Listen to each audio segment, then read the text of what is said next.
Hey everyone, this is a review of the Xiaomi Box S 3rd generation and how it performs as a Kodi local media player.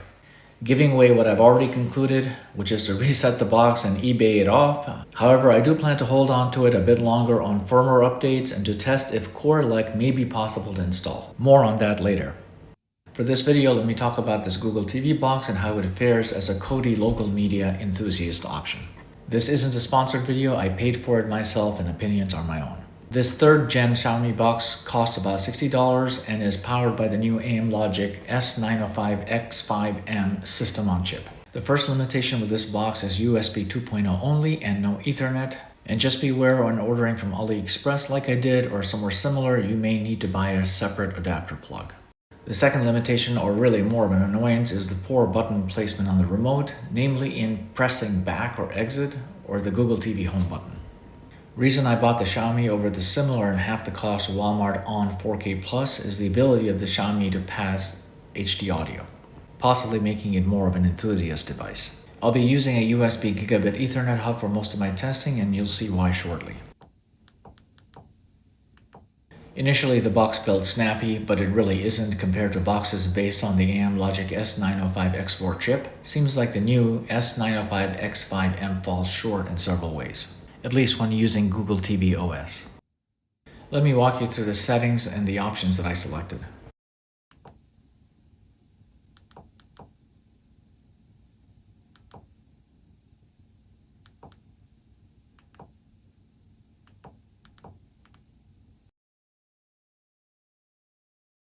For Dolby Vision, I chose Sync LED, which is the same as TV LED, but this, like many DV media players, only does fake TV LED, and there is no support for DV FEL. Full enhancement layer present in DV UHD discs.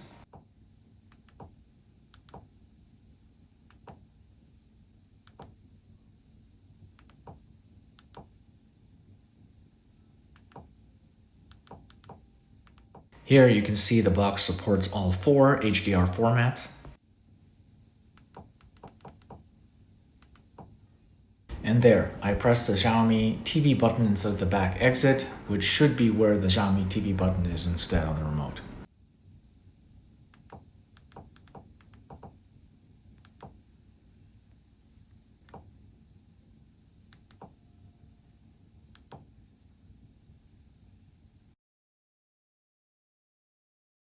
You see the Xiaomi remote paired there, and later I was able to easily pair a Fire TV Bluetooth remote.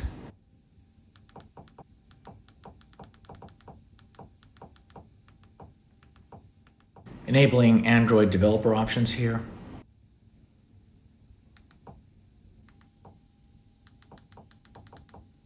So within developer options, what's unexpected is this option to unlock the bootloader.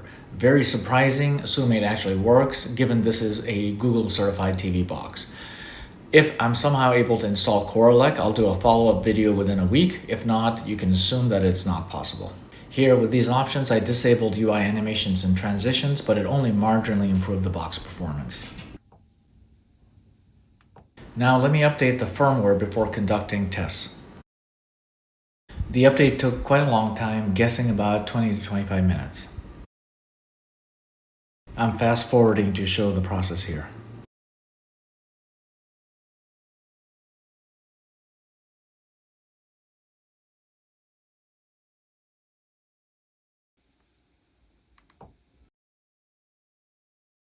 The boot up, even when the box isn't applying an update, takes a while.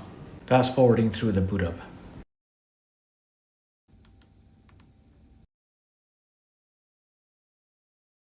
Definitely not the snappiest Google TV box.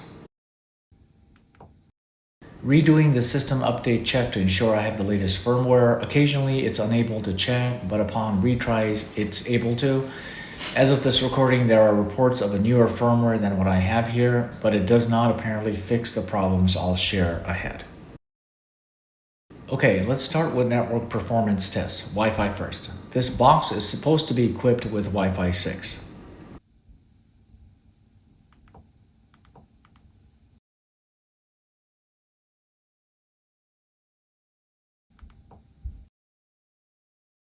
This is the worst performing Wi-Fi 6 device I've ever tested.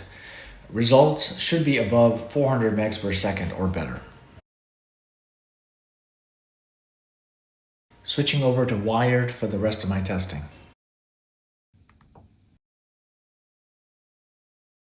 Now this is more like it and what you'd expect with a USB Ethernet adapter, but Wi-Fi 6 being so lousy is another ding on this box. Now let me walk you through my Kodi settings.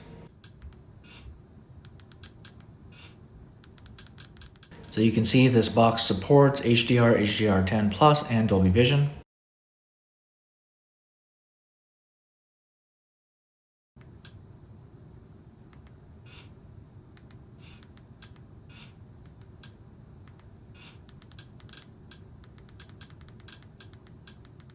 Unlike most Android boxes, the raw Android IEC packer must be selected over the recommended Kodi one at this point for HD audio to work. Let's get to the meat of the video with AV tests, starting with HD audio.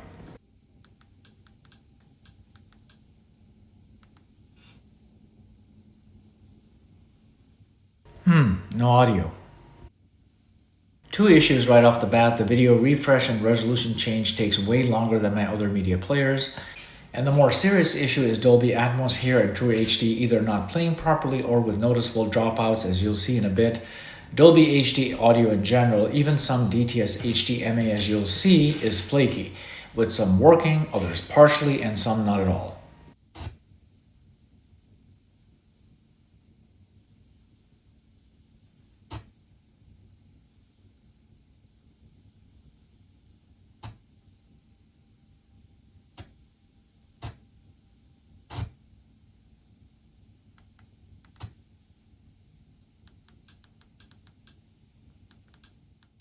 Dolby Digital Plus clips like this one play fine for the most part.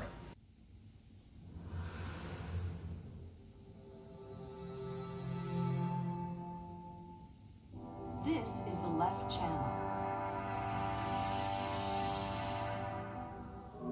Next, we have the center channel. Over here is the right channel.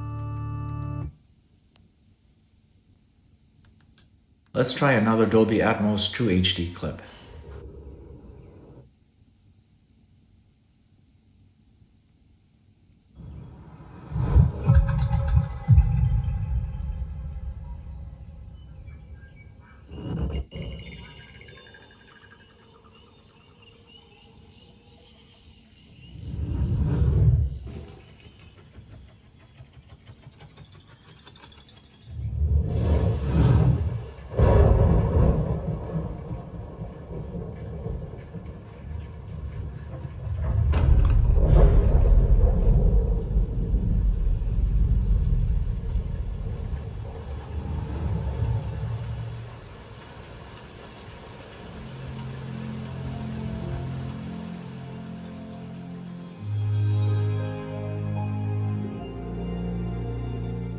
Except for that noticeable dropout near the beginning, this played fine.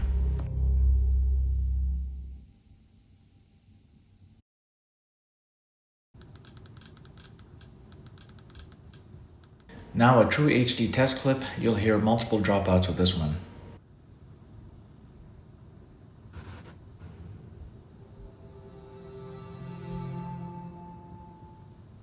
This is the left channel. Next, we have the center channel. Over here is the right channel. This is the right surround channel. The right rear surround channel. Next, the left rear surround channel. This is the left surround channel. Here is the LFE channel.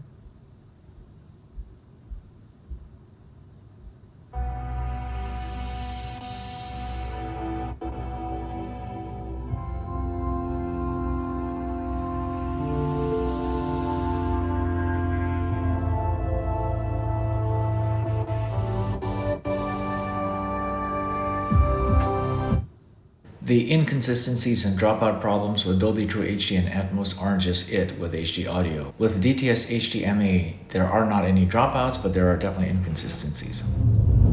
Dude. Long refresh and resolution change sync again.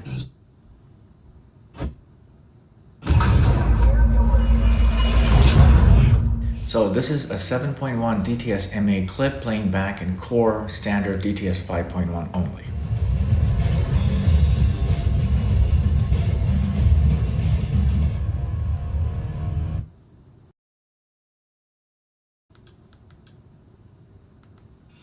This is another DTS MA 7.1 clip playing as core only.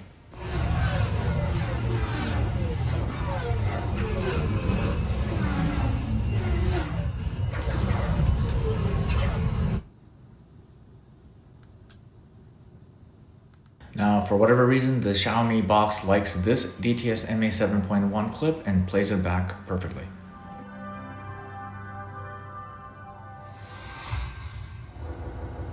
Not showing it here for time's sake, but it did play the whole clip without issue.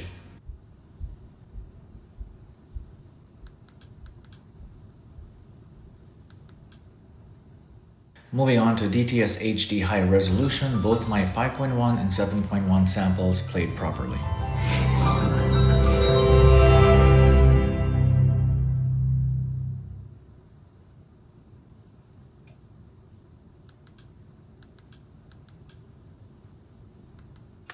No issues either with the DTS-X samples I tested, like this one. It surrounds and connects us with everything we experience.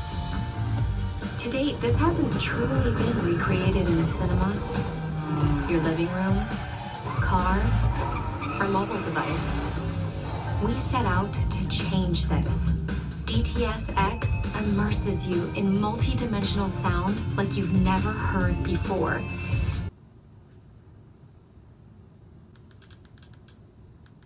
Trying out a Dolby Atmos joint object coding clip, JOC Atmos is used for all online streaming-based Atmos. These play fine on the Xiaomi Box.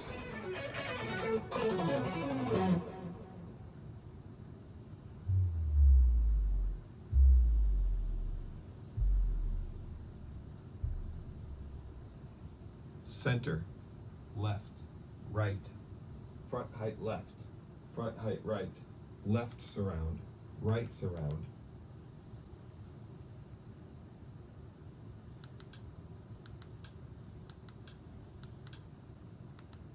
Moving on to PCM audio, no issues with any of these.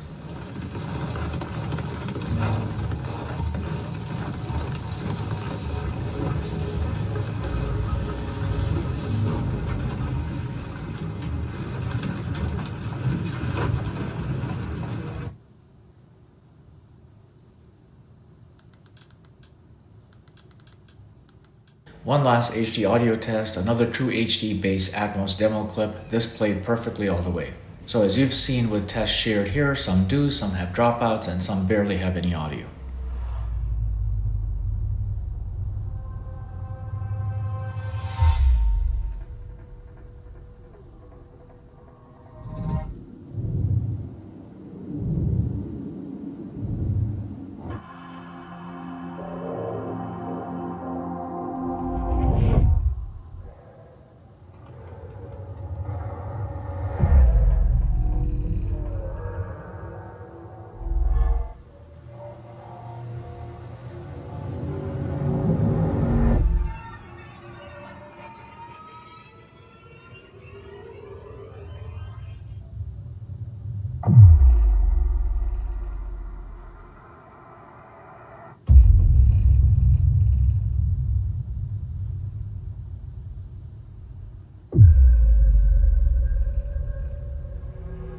Stopping playback to save time for this video, but I did play all clips all the way in testing.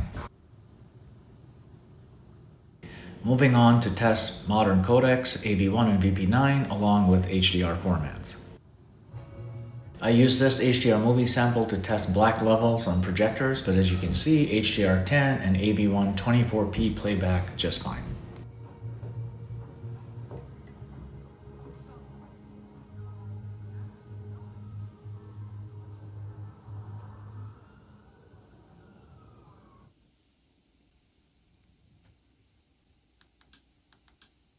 Next, this 60p AV1 HDR sample.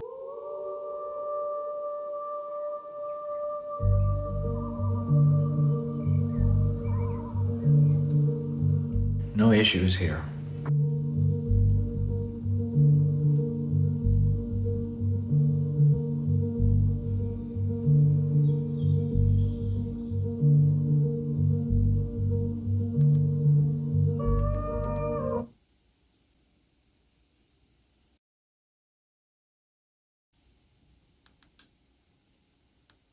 VP9 samples with and without HDR also played back just fine.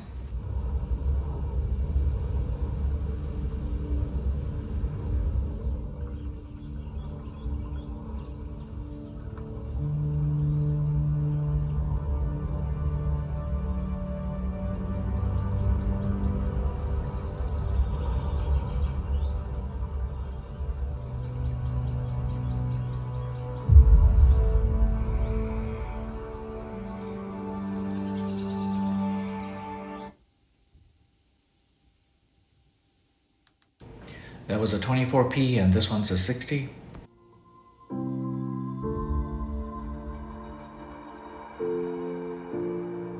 Smooth playback.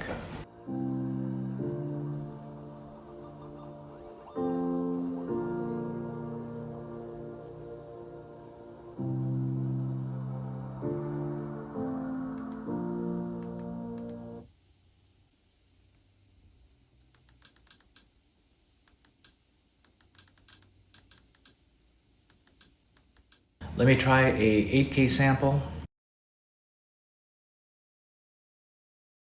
Does not play. Actually, none of the 8K videos I tried did, and most caused Kodi to crash.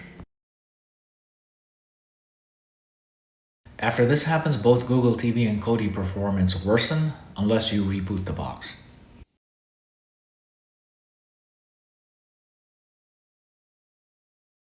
You can see some sluggishness with Kodi here.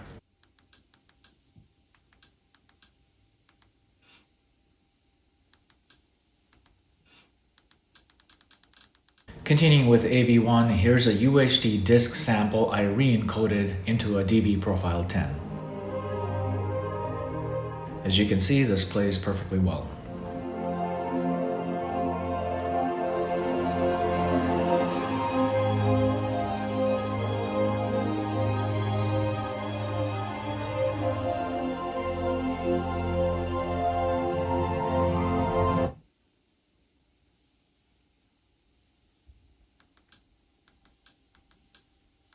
Let's try HDR10+. This one's also encoded as AV1.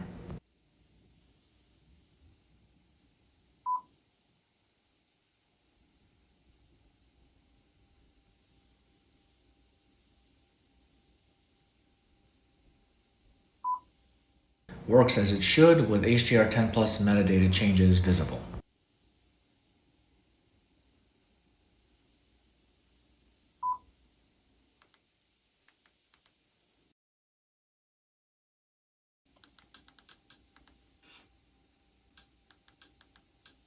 Based on the Xiaomi's performance so far, a 60p standard HDR10 clip should pose no issues, but it did cause Kodi to crash every of the 4 to 5 times I tried it.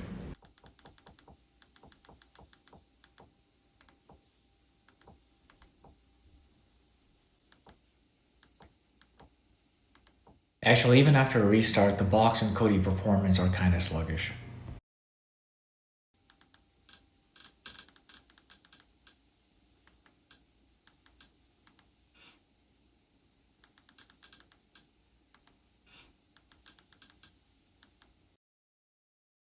Uh-oh, here we go again. You guessed it.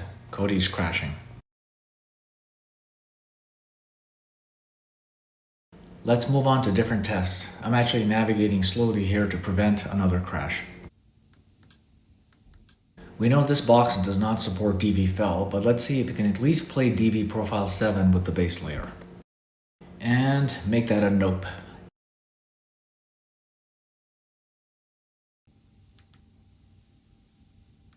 Let's take a bit of a break and try a DV Profile 5. So this and other DV Profile 5, 24 and 60p do play properly.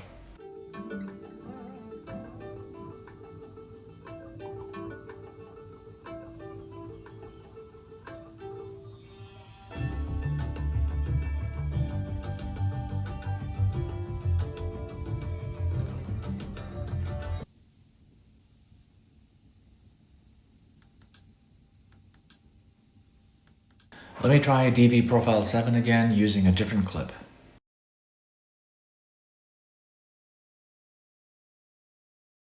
No luck, and you'll see in a second Kodi crashes again.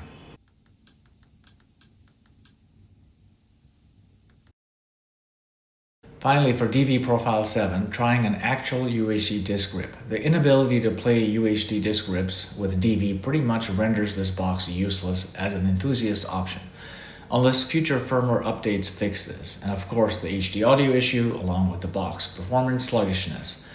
I'd be skeptical in expecting most or even some of these to be addressed. By the way, I did try switching to source LED or player LED if that would make a difference, and it did not. None of the DV Profile 7 videos played. And just as I was getting ready to upload this to YouTube on August 1st, 2025, there was a new firmware which I applied, and it too did not make any difference to any of the audio or video playback results or overall box performance. I also decided to rerun tests using the latest Kodi 22 nightly. Surprisingly, one area was better, but another worse. Still no luck playing any DV Profile 7. However, this Sony Camp HDR 60p clip does play fine this time.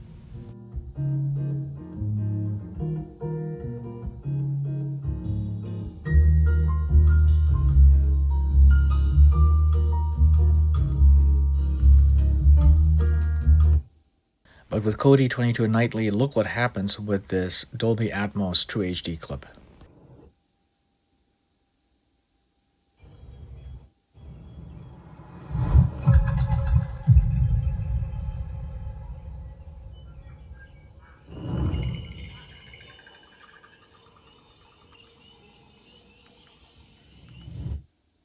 And similarly with this True HD 7.1 clip.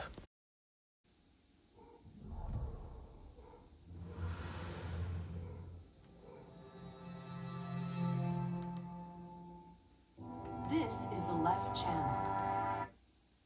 And even with this DTS MA 7.1 clip, which played perfectly in Kodi 21, see what happens here.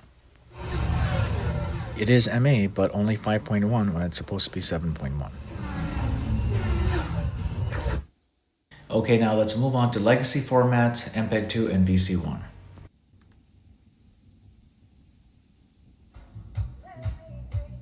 This type of 1080i or 720p over-the-air ATSC 1.0 captures play fine.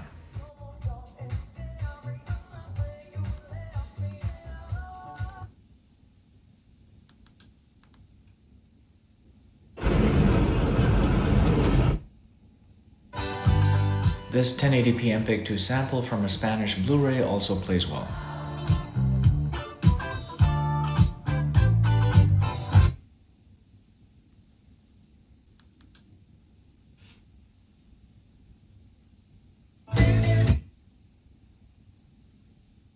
Pleasantly surprising is this 1080i VC-1 sample playing fine. Most Amlogic S905X5M boxes have trouble with VC-1.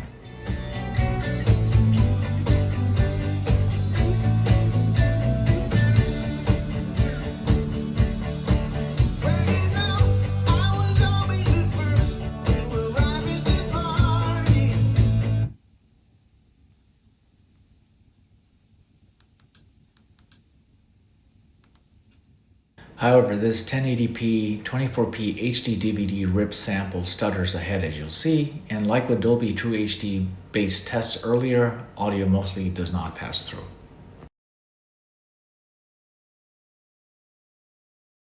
No audio.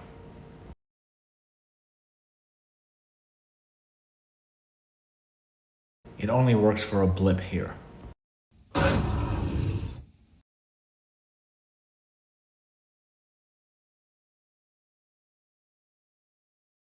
And here's that video stutter happening. And with that, I think we're done. The Xiaomi Box S 3rd Gen does some things right, but there are too many problems as you've seen. Yes, it's likely firmware updates will improve the box, but it's also likely it's going to take months, if not longer. Why put up with all that? There are better options out there. Please see description below for more information. If you want just online streaming, the Walmart On 4K Plus at half the price is better than this. For an enthusiast Kodi option with the new S905X5M chip, The Odroid C5 board looks promising. No DV fill obviously, but should do everything else well at this cheap price. I'll probably pick up one to play with. Thank you for watching.